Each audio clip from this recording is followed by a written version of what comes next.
Roses are beautiful, but their scent carries the weight of sorrow. A reminder that even the most delicate things can leave scars. The ballroom breathes in smoke and secrets. Titans, powerful senators, corporate giants, arms dealers, and men who rule from the shadows sit around a stage. No one here raises their voice. Power doesn't shout, it whispers. At the center, a terrified man stands. No shackles, just fear pressing down on his spine. His name isn't spoken, it doesn't matter anymore. He betrayed them, whether through cowardice, greed, or failure. No one bothers to specify. The only thing that matters is the consequence. Kenzo leans forward, elbows braced on his knees, legs parted. He's not tense or eager. A silver lighter spins slowly between his fingers, catching flashes of light. Flick. Spin. The man on stage is shaking. Kenzo doesn't acknowledge it, not truly. His gaze passes over the trembling figure, like smoke drifting through a room, present but indifferent. The weight of his stare is felt, though he gives nothing. No reaction, no curiosity, only the lighter. Flick, spin, marking the seconds until something happens. Beside him, the Don Vink sits in absolute stillness. His silence fills the room more than words ever could. No one looks directly at him. They glance at Kenzo instead, waiting for the movement that signals fate. The auctioneer, a wiry man with a ledger and a voice like sandpaper, steps forward. The auction begins. I'll take his offshore accounts. I'll erase his identity. I'll make sure his family forgets his name. The man trembles. He tries to speak, but no one listens. Not yet. Another bid. Another asset stripped. Kenzo closes the lighter with a click. The room freezes. Every guest knows what that sound means. Deals, pause, glasses still mid-air, and the man at the center stops moving for half a second. Two men in tailored suits approach him, carrying a single black envelope. It's heavy, matte and sealed, with a gold insignia. They don't hand it to him. They place it on the floor at his feet. The man stares at it. His lips move in prayer. It's the wrong room for gods, Kenzo thinks. He bends to pick it up, hands shaking as he breaks the seal. Inside, written in gold ink, 327A. His breathing is ragged and uneven because everyone in this room knows. No one survives past the time written in the envelope. It's not just a sentence. It's a ritual. When the envelope is delivered, the victim's home lights flicker once. Then, a particular song plays, Crystal Castles, Transgender. By the final note, they're gone. No blood trail or witnesses, only silence. The man falls to his knees, tears streaking his face. Kenzo, please. He rasps, desperately. Kenzo doesn't look at him. Instead, he picks up his father's untouched wine glass and raises it a toast. Nothing more. Vinks rises. Kenzo follows. The man is led away, but the auction continues. 7 a.m. Tokyo. News breaks. A disgraced energy magnate is found dead in his penthouse. No sign of forced entry. Security footage is blank from 3:25 to 3:29 a.m. A single cello note plays on loop from hidden speakers when authorities arrive. 10 a.m. London. A rival syndicate cancels a $1 billion weapons contract. No public reason is given.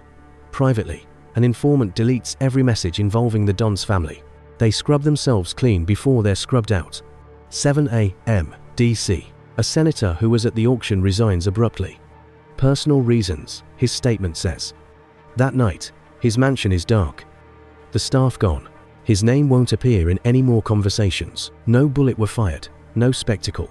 Just the sound of a lighter closing, a number written in gold, and a world that knows better than to question the silence. Kenzo doesn't need to speak. His authority is ritualized, coded and final. Oniki. 4 p.m. Arlington. High-rise suite. Chips stacked, but no game is in motion. The real gamble isn't with the deck. Kenzo leans back in his chair. One leg crossed, hand resting lightly over his watch. He's not fidgeting or being thoughtless. Every movement is controlled. Intentional. Across from him, Sauter Alvarez, a man with too much ambition and not enough patience, shifts uncomfortably. He came for answers.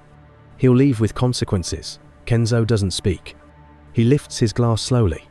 The room waits as he takes a sip. Sauter exhales sharply, filling the silence. Listen, I need to know, are we good? Kenzo places his drink down. A two-finger tap against the table. Sauter flinches. He doesn't know the code, but he knows enough to be afraid. I mean it, Kenzo. He leans forward, hands on the felt, too close. Wrong move. Kenzo does nothing. The absence of response is its own answer. Sorta hesitates and feels it. Look, if this is about the deal, I told you their names. I was stuck in the middle. Kenzo's focus slides to the untouched poker chips, not to Sorta. Never to Sorta. His fingers drum once against the glass. Sorta's breath stutters. You think I'm lying? Kenzo lifts his wrist an inch. His watch catches the light, his second hand ticking forward. His eyes never do. Sorta looks between the cards, chips and the untouched deck. He swallows. Kenzo. Kenzo pushes one chip forward with the tip of his finger. It spins once, landing flat. A single movement, a message. Sorta stands fast. He was never supposed to sit. The weight of unspoken warnings is unbearable as he wipes a hand over his mouth. Nods and backs toward the door. Kenzo doesn't speak. Sorta opens his mouth to beg. Explain and try again, but he sees it now. Kenzo's drink remains untouched. He's already dismissed. The room empties out, and only Kenzo remains. Seated at the poker table, fingers resting lightly against his glass. The untouched drink has turned cold. Across the table, another envelope lies flat, 327A. Inked in gold. Sorta Alvarez won't make it past sunrise. Kenzo tilts his head slightly, looking at the window. Carter Harrod. Rebecca Ferres. Carl Ferres. He murmurs the names in his mind, the weight of each curling around his thoughts like smoke. His father, Vince, had given orders. Protocol dictated patience. Kenzo lifts his hand, wrist flicking slightly. The movement barely exists, but his shadow, his second in command, understands it. From the far corner of the suite, the man steps forward, nodding once. A silent question. Kenzo taps his ring against the glass twice. No need to wait. No need for permission. Carter made mistakes. He let Rebecca move unchecked.